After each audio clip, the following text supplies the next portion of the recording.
Bienvenidos a un nuevo material más y video más de álgebra lineal. En esta oportunidad vamos a hablar un poco sobre otro tipo de espacios donde viven vectores, más allá quizás de lo que conocemos como Rn. Entonces va a ser importante primero recordar algunas cosas que ya se han abordado en Rn. Vamos a tratar de mirar como que qué cosas caracterizan de manera rápida y simple esos espacios de Rn, como que qué otros espacios se podrían explorar. Vamos a hablar de una especie de conjuntos donde también existen escalares como los números reales, los cuales nos van a permitir pues pensar en más espacios, en otros espacios. Vamos a tratar de entender ahí ciertas operaciones y luego pues hacer unos ejemplos con los vectores que vamos a construir o vamos a tratar de ilustrar en otros espacios. Entonces, como podemos quizás recordar, cuando pensamos en R2, en el espacio de R2, estamos pensando en vectores que se caracterizan básicamente porque tienen dos componentes, es un par ordenado. Vamos a pensar de que el ejemplo sea el vector 1, 2. Si estamos en R3, pues sabemos que ahora pueden ser una tripla de números reales, ¿sí? Tal vez menos uno, 7 y un medio, por ejemplo. Para R4 sería algo similar. Ahora voy a tomar una lista ordenada de 4 números para indicar como las coordenadas de un vector en ese espacio. Vamos a pensar que sea menos 2, 3, un medio y 1, por ejemplo. Bueno, así sucesivamente sabemos que podemos ir reconociendo al menos un elemento de ese conjunto, de esos conjuntos en específicos, que sabemos que pues ahí viven los vectores, que podemos pensar o caracterizarlos como espacios vectoriales, ¿sí? Por el momento pues sería al menos importante saber o reconocer que allí viven vectores. Entonces uno continuando de esa manera puede pues llegar hasta considerar un caso general de vectores que estén en Rn, ¿no? Pues ya serían como elementos que se caracterizan porque básicamente una de sus representaciones se puede hacer en términos de como una lista ordenada de n elementos, de n números reales que se están colocando. Pueden ser cualquier número real, vamos a pensar de que sea el número pi, por ejemplo, que sea 2, que sea 0, y así hasta quizás raíz de 2. Y lo que es importante reconocer es que aquí existen pues n componentes.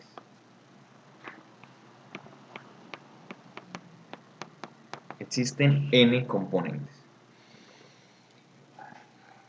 Si existen n componentes, pues eso está relacionado de alguna manera con esta notación de r a la n, ¿no? Y además, pues tiene relación cuando escribimos la letra R, porque estamos tomando las entradas para esas listas de números ordenadas, los estamos tomando en los números reales. Entonces una pregunta que podemos pensar es sobre qué podría entonces, o qué es lo que caracteriza, qué características tiene ese conjunto de los números reales. Ya hemos escuchado hablar bastante de los números reales, sabemos algo de los números reales, ¿no? Y básicamente, pues no vamos a entrar mucho en detalles, pero sabemos que, pues así como en general, que es un conjunto, y pues ya sabemos que de alguna manera tiene que ver con un conjunto numérico, un conjunto de de números, conjunto, aquí ya sabemos que son números, que nosotros los entendemos como números, y hay básicamente como que unas relaciones que se cumplen entre esos elementos, ¿cierto? Entre esas hay algunas conocidas como la conmutatividad, ¿sí?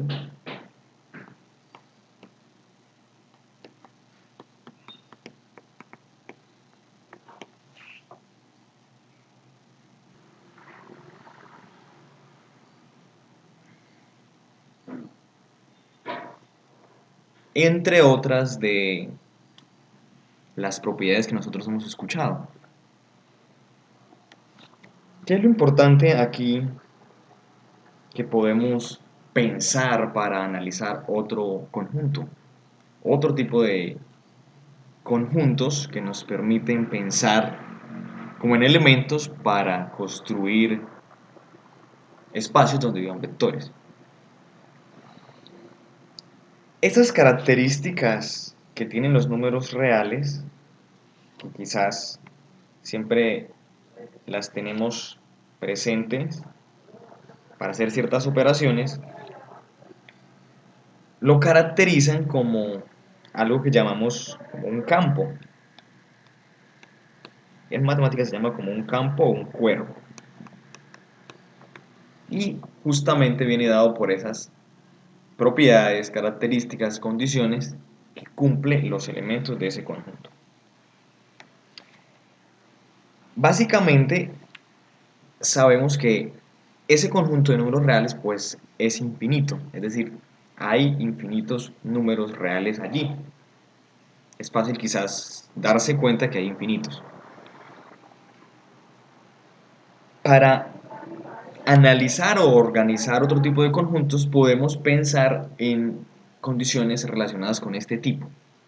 Por ejemplo, un conjunto que es bien interesante porque solamente tiene dos elementos, el 0 y el 1, puede entenderse como los residuos que resultan al dividir un número entero entre 2. Entonces uno podría revisar algunos ejemplos de números enteros y hacer la división entre 2. Entonces, por ejemplo, si tomamos el 5 y lo dividimos entre 2, pues nos va a dar residuo 1, no es difícil de analizar, de verificar. Si ahora tomamos el 8 y lo dividimos entre 2, nos deja residuo 0, ya tenemos las dos posibilidades, ¿sí? El 0 y el 1, pero si ahora se toma, por ejemplo, el número 9, el residuo, bueno, pues vuelve y coincide con alguno de esos elementos, en este caso con el 1, ¿no? Basta ver que podemos tomar, o sea, que 4 por 2 es 8, o sea, hay cierta diferencia para completar, para que la división sea exacta, y ese residuo que queda es de 1, ¿cierto? El residuo es 1 en ese caso. Entonces, hay una relación, por ejemplo, entre ese número 5, entre el número 5 y el número 9, cuando lo dividimos por 2. La relación es que el residuo al hacer la división es 1. Bueno, pues ese tipo de números, no solamente 5 y 9, sino los demás enteros que al ser divididos por 2 dan residuo 1, pues entre comillas o de manera equivalente a una igualdad decimos que son congruentes respecto a 2 como módulo para dividirlos, ¿sí? Si yo tomo ambos números y los divido por 2, su residuo al dividirlo es 1. Es decir, uno puede tratar de organizar los números enteros mediante esa condición de ser congruentes módulo 2. Es decir, si nosotros miramos el número 5 y el número 9 pues no son iguales, sin embargo hay una relación que se llama congruencia y se denota así: 5 es congruente con 9 módulo 2. Ya sabemos arriba que el residuo que nos da al dividirlos por 2 es el mismo, por eso se habla también de congruencia. Entonces, básicamente, si uno tratara de tomar todos los números enteros, pues, y los intentara clasificar, ¿cierto? Uno puede darse cuenta que en los impares, ¿sí? Quizás el 1, el 3, el 5, bueno, el 7, el 9 y todos los impares, también los negativos de ellos, pues al dividirlos por 2 nos dan residuo 1. Por otra parte, si uno tomara los impares y los negativos de estos, 0, 2, 4, 6, 8, los negativos de estos, pues su residuo al dividir será 0. Entonces, pues ya hay una relación importante allí, porque estamos pensando de que ahora este conjunto, que se denota así como Z sub 2, donde los elementos que están presentes son ceros y 1, pues bueno, es más que un simple 0, se puede entender también, y más que un simple 1. En realidad este 0 pues está representando a cualquier número entero, tal que al ser dividido por 2 me da residuo 0. ¿Sí? Es decir, en esta organización que estamos haciendo acá, en esa caracterización, pues entonces con toda seguridad podemos decir, por ejemplo, que 2 pues es congruente con 8, quizás módulo 2, porque sabemos que están ubicados como en la misma lista de residuos que dejan al ser divididos por 2. También podríamos pensar, por ejemplo, que 100 pues es congruente con 2 módulo 2, porque ambos son números pares, entonces van a dejar el mismo residuo, que sería 0, al ser dividido por 2. Entonces tenemos ahora este conjunto, pues es un conjunto con dos elementos, es un conjunto finito, y sobre este conjunto, al estudiarlo, podemos tratar de darnos cuenta, al hacer quizás operaciones, tanto de suma, producto, podríamos preguntarnos como que ¿qué tanto se parece a los reales? Se parece a los números reales en el sentido que las propiedades que se cumplen.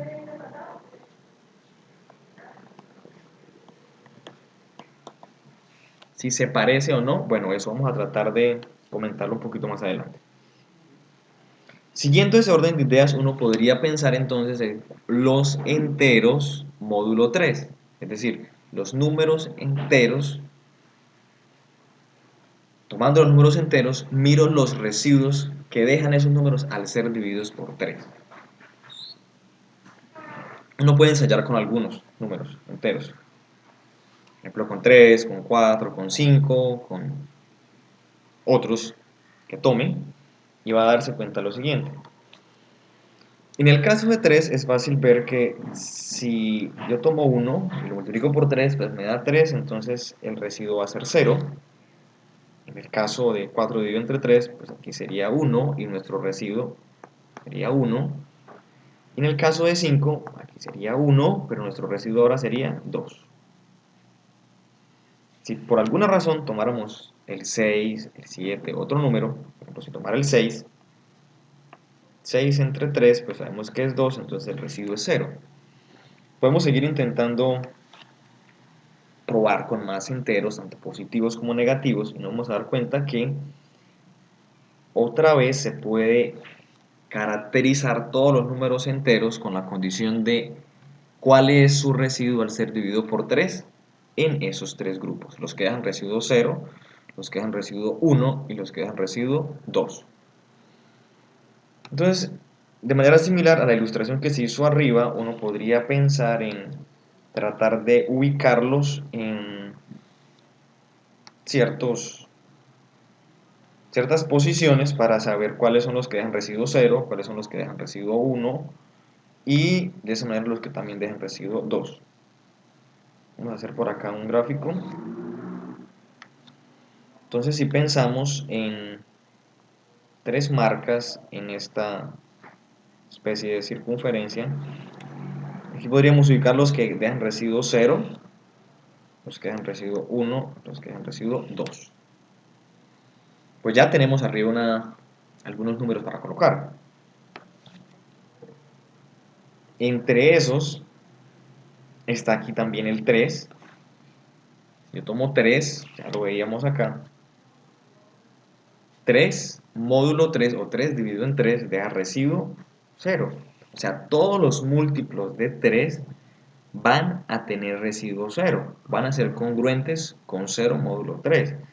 Que puede estar 3, 6, 9, todos los múltiplos de 3 y también sus negativos.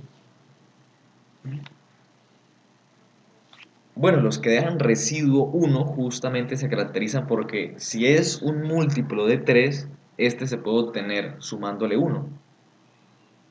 Entonces aquí estaría, por ejemplo, 4,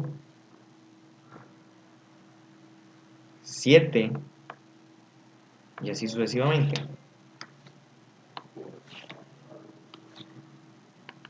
También lo puedo pensar en sus negativos, ¿no? Ahora, en el último caso, pues podríamos pensar en todos los que dejan residuo 2. Pues el mismo 2 deja residuo 2. El 5 también deja residuo 5. ¿Sí?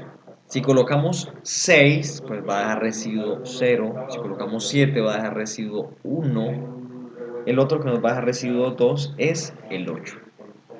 Se puede ver también que hay cierta distancia entre esos números que dejan los respectivos residuos. Y cada uno pues tiene distancia 3, ¿no? Están ubicados de esa manera también en el plano o en la recta de los números enteros. Esto también pues para los que siguen en ese orden y para sus negativos. Entonces, bueno, hasta aquí hemos tratado de ver que podemos pensar en otro tipo de conjuntos y aquí otra vez se puede pensar si Z3 se parece en algo a los reales. Si se parece en algo a los reales. Pues bien, podríamos seguir dándonos cuenta que si tomo Z4, que sería los residuos que deja cualquier número entero al ser dividido entre 4. Pues estos van a ser 0, 1, 2 o 3. Y si avanzamos en hallar esto, podríamos irnos para cualquier P o para cualquier N, pero particularmente a la situación que estábamos preguntando arriba de si se parecen o no a los números reales. Si ese número que va a ser nuestro módulo para mirar cuáles son los residuos al tomar un número entero y dividirlo por él, si particularmente ese número es primo, no vamos a hacer más acotaciones al respecto. Si ese número P es primo, ese conjunto ZP pues se parece bastante a los números reales. Cuando decimos que se parece a los reales es porque las propiedades que verifica pues son las mismas.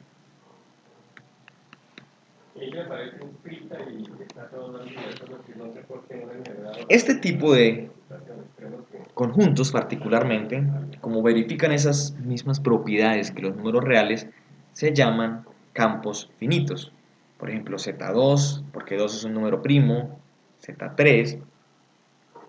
Entonces, por ejemplo, Z2, Z3, hasta, tomando P números primos hasta ZP, son campos finitos.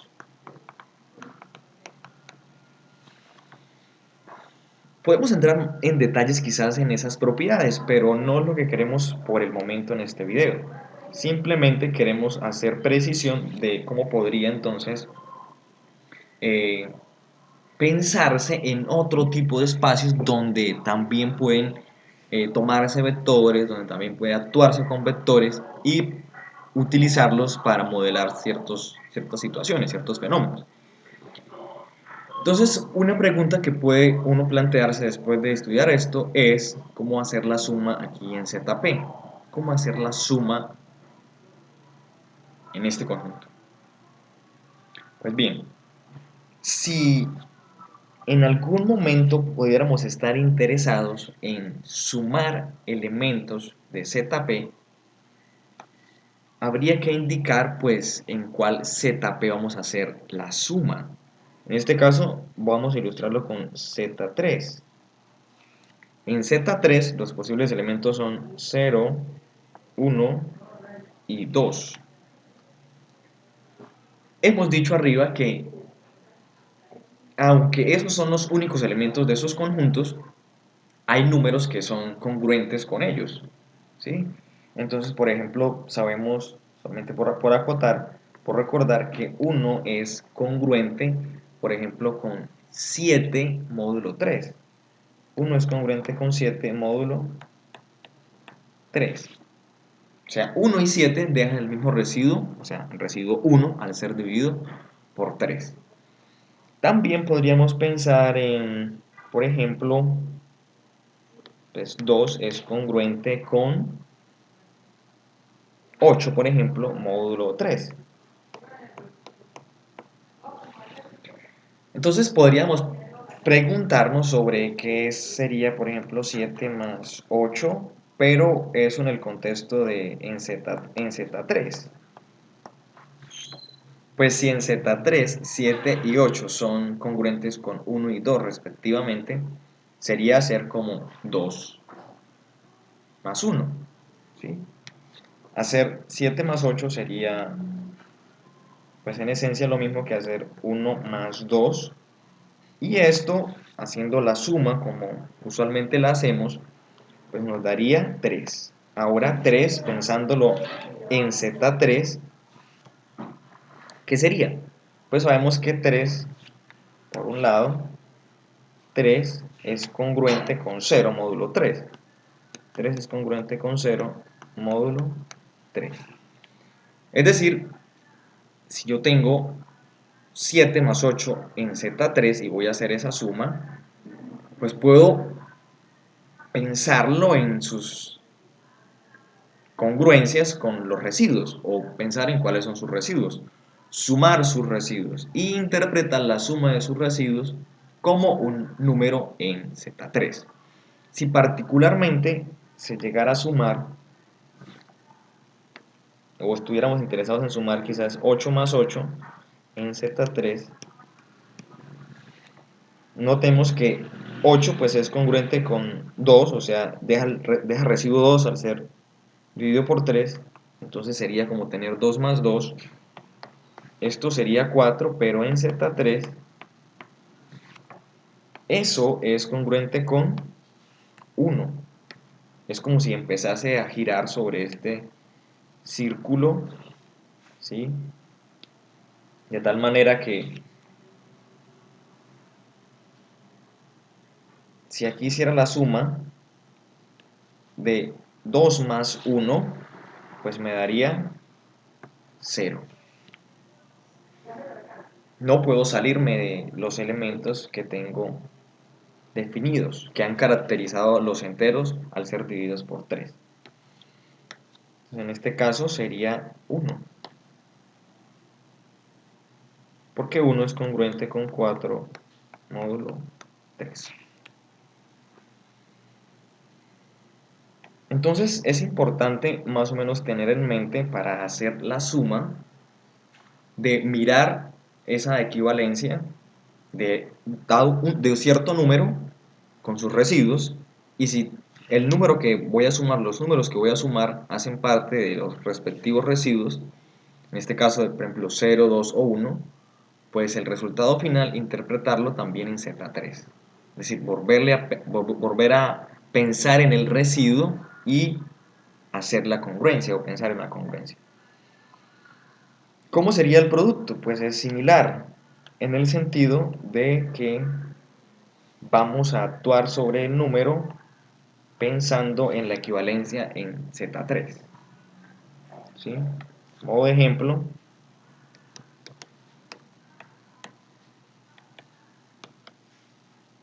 recuerden que Z3 tenemos al 0, al 1 y al 2, tres elementos. Si pensáramos en el producto de 7 por 8, pero en Z3, podríamos hacer como dos opciones. Pensar en cuánto da el producto de 7 por 8, que sabemos que es 56, y ese interpretarlo en Z3. En Z3, ¿cuánto es 56? Otra opción que podríamos hacer es previamente pensar en que ya sé que 7 es congruente con 1, que 8 es congruente con 2 módulo 3, entonces es como hacer 1 por 2, ¿sí? Ya lo habíamos dicho acá arriba, y hacer el producto de ellos. Entonces, por ejemplo, pues nos da 2, nos da 2. Eso debería decirnos entonces que 56 en Z3 es congruente con 2, o deja residuo 2 al dividirse por 3. Entonces, una vez que ya tenemos eso un poco más clarificado, podemos pensar en formar como listas de elementos, listas de escalares, pero ahora tomadas de esos conjuntos que hemos estado tratando de revisar, de Z2, de Z3 hasta ZP. ¿Sí? Entonces vamos a tratar de escribir unos. Por ejemplo, si pensamos en Z2, sabemos que tenemos el elemento 0 y 1, y a estos podríamos, o se llaman, vectores binarios.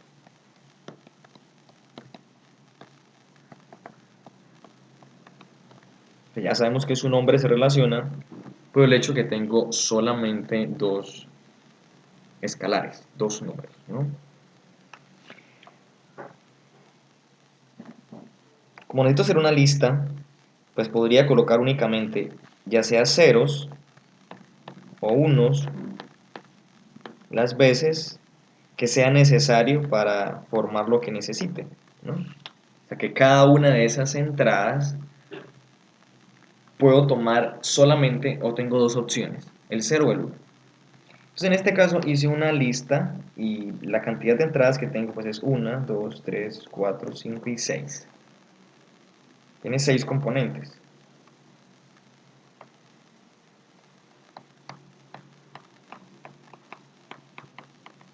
Tiene 6 componentes. De manera similar a como se denotaba en Rn, dado que el conjunto de los escalares que estamos analizando para formar los vectores es de Z2, y esta lista ordenada que hemos tomado tiene 6 componentes o tiene longitud 6, pues podemos decir que ese es un vector de Z sub 2 a la 6. Este vector que hemos escrito, este es un vector de Z sub 2 a la 6. También, pues si tenemos ahora el conjunto de Z3, Z sub 3, pues ahora podemos formar listas de números tomados de ese conjunto. Podríamos tomar una lista más corta, una lista ordenada, por ejemplo 2, que la primera componente sea 2, 0, 1, 2. Claro, hay que especificar claramente, entonces, que en este caso esa lista de 4 entradas, de 4 componentes, son tomados esos escalares de Z3, porque también podría pensarse que es de los reales, ¿no? Entonces, este sería un vector, ¿sí? Tiene longitud 4 y estoy tomando los escalares en Z3. Entonces, se escribe como que es un vector de Z sub 3 a la 4. Z sub 3 a la 4. Particularmente, ¿cómo podría hacer ahora operaciones con esos vectores? Operaciones que se han definido como de suma, de múltiplo por un escalar, pues pueden hacerse de manera similar a lo que se hacía con los vectores de Rn, teniendo en cuenta cómo aplica la suma para esos vectores.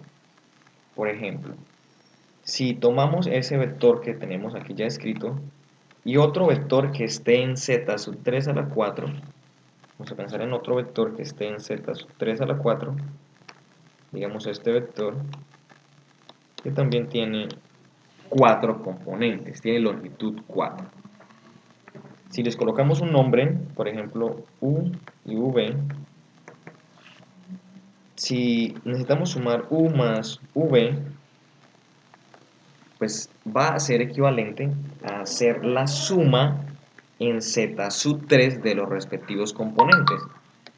Pues en este caso va a ser 0 más 2, pues es 2 en z3, no hay problema, está entre la lista que puedo tomar, pues sería 2.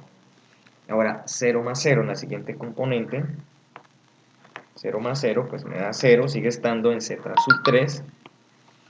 En la siguiente es 1 más 1, 1 más 1 es 2, y aunque me dé 2, el 2 está dentro de la lista de los elementos posibles en Z3.